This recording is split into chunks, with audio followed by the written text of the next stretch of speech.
Welcome to Sustainability Unplugged, a podcast by Olive Gaea where we engage industry leaders in candid conversations at the intersection of sustainability, innovation, and corporate responsibility. I'm Jessica Scopacasa, your host and the co-founder of Olive Gaea, and today I'm joined by David Cronin, Inward Investment Manager for Sustainability at London & Partners. David works to attract innovative sustainability-driven companies from across EMEA to London, supporting the city's ambitious goal of becoming net zero by 2030. In his role, he brings valuable insights into how climate policy translates into real opportunities for companies on the ground. So, David, welcome to Sustainability Unplugged. Thank you very much for having me, Jessica. So let's start. Climate ambition is really moving from international pledges to national and also city level action. In the UAE, for example, where I'm speaking from, two new climate laws are now making emission measurement, reporting, and reduction actually a legal obligation for businesses, showing a clear shift from voluntary action to compliant-driven responsibility. At the same time, we see in London, the mayor has launched a green investment task force. He has expanded the city's £500 million green finance fund, which is mobilizing capital to accelerate the net zero 2030 target. Together, these initiatives really show how policy today is no longer abstract. It's actually shaping markets, investment, and business strategies on the ground. So let's start from here. How do global frameworks like COP28 or COP20 actually and the Paris Agreement cascade down into actionable city-level policies in the City of London specifically? Great. And thanks again, Jessica, for having me on the podcast this morning.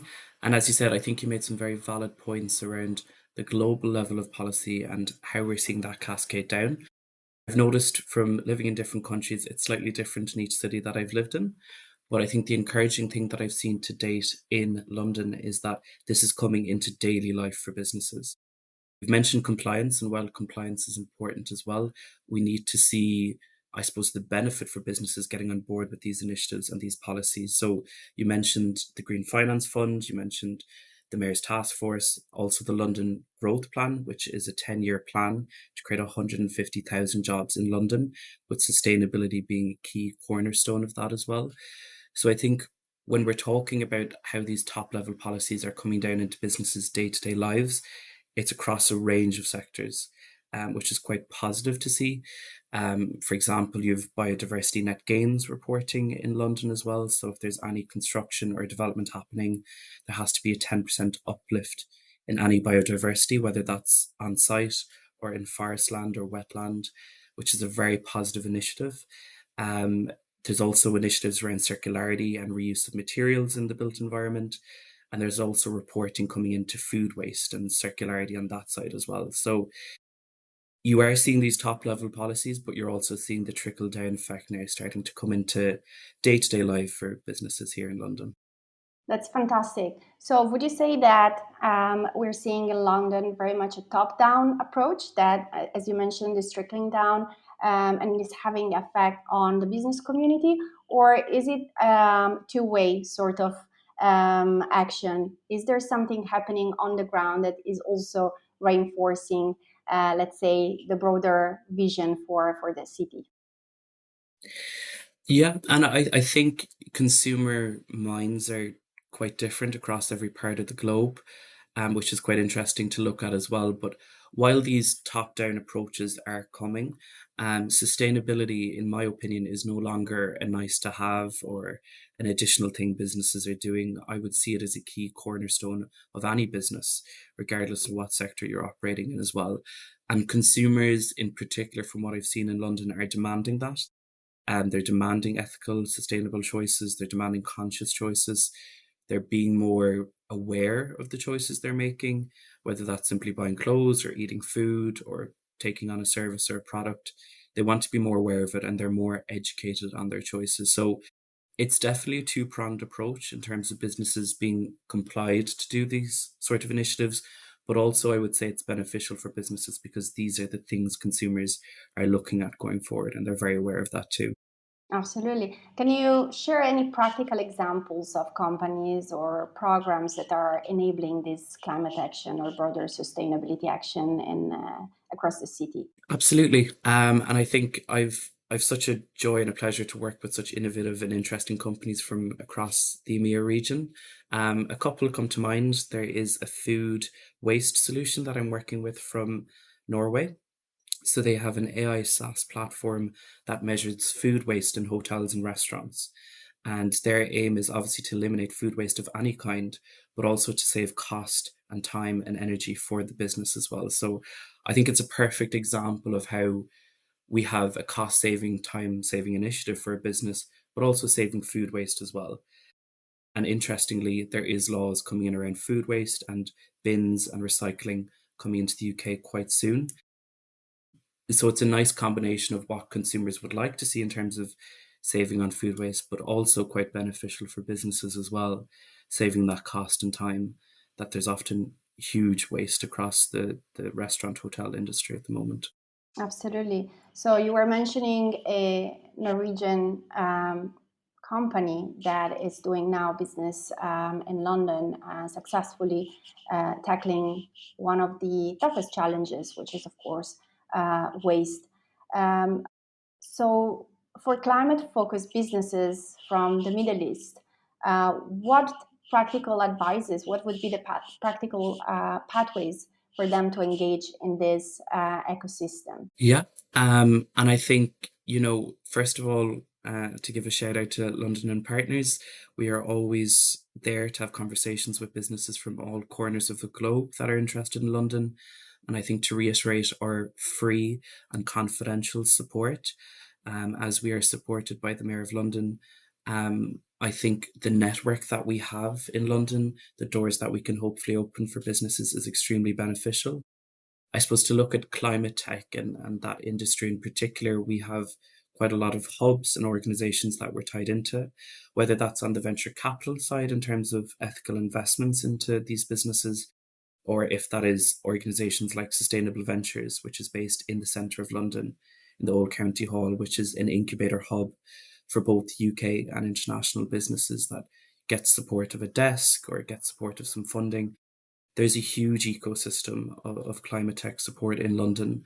And I think previously London's probably always known as a finance hub or a banking hub or a business hub, but slowly and surely it's been becoming known as a climate tech hub as well, which is quite encouraging to see. And I think, as you mentioned at the start as well, Jessica, that funding that is available to businesses with a UK registered entity, the Green Finance Fund, various UK shared prosperity funds available, there is an ecosystem. It is a holistic support we like to offer businesses, whether that's simply conversations of matchmaking, introducing to potential buyers, or getting into the ecosystem, finding an account and finding talent and so on. Um, I would like to say London and Partners is there with international businesses on every step of that journey. That's fantastic to hear that London really seems to be today a launch pad for sustainability first companies. But at the same time, of course, there might be some challenges there, right? So, would you be able to share some challenges that you think organizations should be aware of while trying to approach this ecosystem and, as mentioned, leverage London as a launch pad for further expansion? Absolutely. And I think, I suppose, at a top level globally, there has been quite some uncertainty across the globe Mm. for various different geopolitical reasons.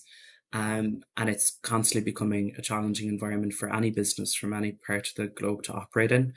Um, I suppose naturally with London and the UK, there has been challenges with Brexit, although we do like to see a lot of those challenges as overcome. London is still attracting a lot of foreign direct investment. I believe the last financial year, the Department of Business and Trade recorded 427 foreign direct investment projects, resulting in about 22,000 jobs.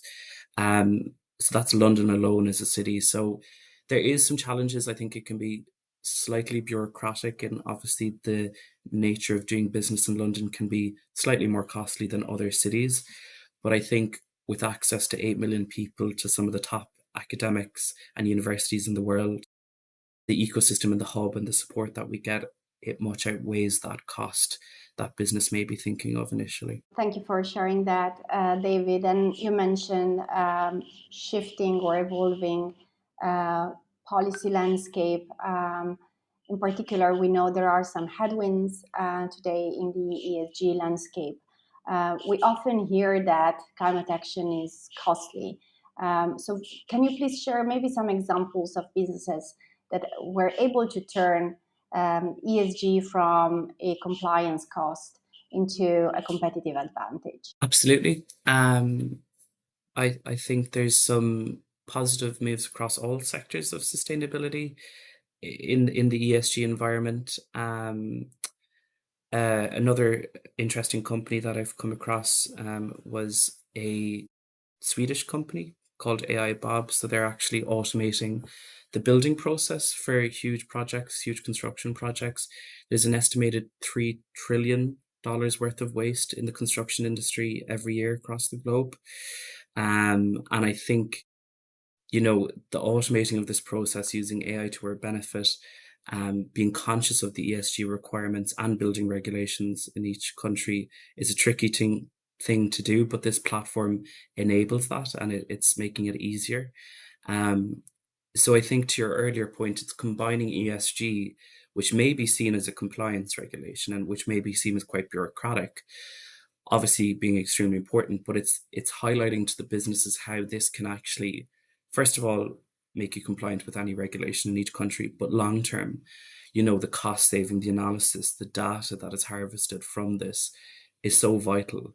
And I always think data is powerful. You can apply it to different business decisions or even life decisions. So, it's flipping the coin from saying this is a compliance issue to actually this is an issue that can drive your business forward and can actually save you time, energy, and money going forward as well. So it's just, I suppose, changing the vision of it, and making it applicable for businesses and making it useful for them rather than a bureaucratic measure, if that makes sense.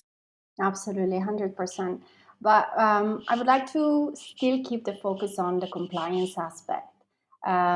We know that with climate regulation becoming more localized, so we've just seen, for example, in the UAE, two new laws emerging just last year, and they will come into effect in the next few months. Companies, of course, that are operating across different countries might find these evolving regulations and localized regulations around sustainability quite daunting.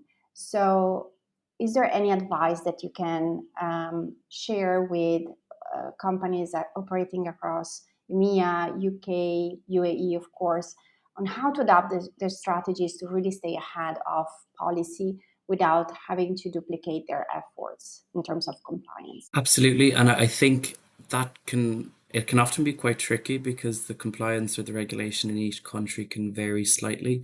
And I think, when you compare maybe Europe to the Middle East and see what different initiatives both regions are taking forward, there's huge emphasis in Europe on plastic reduction, recycling, the circular economy. And I know there's been new compliance laws in the UAE as well. So I think, that element of research is really important before entering a new market. How can my product or service be beneficial in this market? Do I have a gap in the market? Is there something I can measure that's quite unique? Because I suppose, unfortunately, we're still in a mindset with sustainability that, regulation will drive behavior, Yes. and behavior will drive products and services that we're using as organizations as well. So I think having that ability to research any upcoming regulation, but also having conversations with the ecosystems. I think conversations are free, and conversations can be the most beneficial aspect to learning about the market that you may want to enter. And again, I think this is something that London and Partners can support with. But it's interesting, and if we've maybe time for one quick example in this area, a lot of Europe has introduced the deposit bottle return scheme, which is an additional 10 or 15 cent charge on plastic bottles bought in shops. And the UK is actually kind of one of the latter countries to do that, and they've regulation coming in October of next year. So these companies that have done it successfully in Europe, they know the model, they know the formula, they know what they have to do. And we're already starting to engage with some of these companies as well, because obviously the UK, with a population of over 60 million people, is a huge market for them. So I think it's a combination of having the agility to understand what's going on, but also doing that deep research and having those conversations to ensure that you're making the right decision to whichever market you may be looking at expanding to next. And this actually brings us to our next question, which is around your view on any sectors or business models that you see currently as underrepresented, but with a high potential in London's sustainability economy. So where could MENA innovators really make a mark, according to you? Yeah, it's something I'm kind of constantly asking myself. I suppose on the strengths of what I've seen from engaging with international companies, initially is around mobility. Um, Mm, there's quite a lot of companies around circularity and waste as well, and there's a lot of companies around carbon reporting, monitoring, ESG compliance, and so on. But I suppose from my time in this role and from talking to international companies, some gaps that I may see in our market are actually around water. Water is a huge resource, and there's huge pressure on the water system across Europe, to be honest. And I've had a handful of conversations with a company monitoring water, monitoring leakages in the system. But to date, I think that's actually an underrepresented area. And I think it's quite a challenging area to get in, because obviously all the water across the UK is managed publicly, apart from some private operators. But that is definitely an underrepresented area that I think there could be great growth in London and the UK as well. that's very interesting, especially with we know large parts of Europe really suffering a record heat again this summer. Water definitely is going to be a key focus area for sustainability leaders. Um, David, before we wrap up, I would really love to hear your final thought for our listeners. If you had one message to share with founders and sustainability leaders here, what would that be? So, what's the most important mindset to action or action that they should take in order to turn policy into opportunity? Oh, a very good question. I think, when I talk to founders, and I've such a joy in this role, because you're talking to different cultures, nationalities, backgrounds, different founders from all walks of life. And something that always strikes me about them is their drive and their ambition to do good. And whatever sector they may be operating in, they want to do well. They obviously want to run a business, but they see the benefit of running a sustainable business, a forward-thinking, conscientious business. Sustainability, it's no longer a choice, or it's no longer an add-on. It's an absolute catalyst for what we all have to do in this world. What's been agreed at COP or the Paris Agreement, these are high level things, but these are all things we all have a role to play in. And I think no matter if you're a founder or an individual or any walk of life, the little impact that we can all make together is very important, that we can all drive these high level agreements together. Um, but yeah, to the founders, I would say keep going. What you're doing is inspiring. And to know that there's always support, no matter what country or market that you're operating in, there's always support, and there's always someone willing to have a conversation. So, yeah, to the founders, to keep going. Thank you very much, David. It was a really insightful conversation today with you.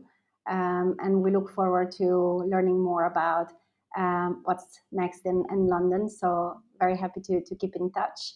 And to our listeners, thank you for tuning in to this episode of Sustainability Unplugged. I really hope you enjoyed this conversation as much as I did. And if you did, just stay tuned for the upcoming episodes. Until next time, I'm Jessica Scopacasa, and this is Sustainability Unplugged by Olive Gaea. Thank you very much. Thank you.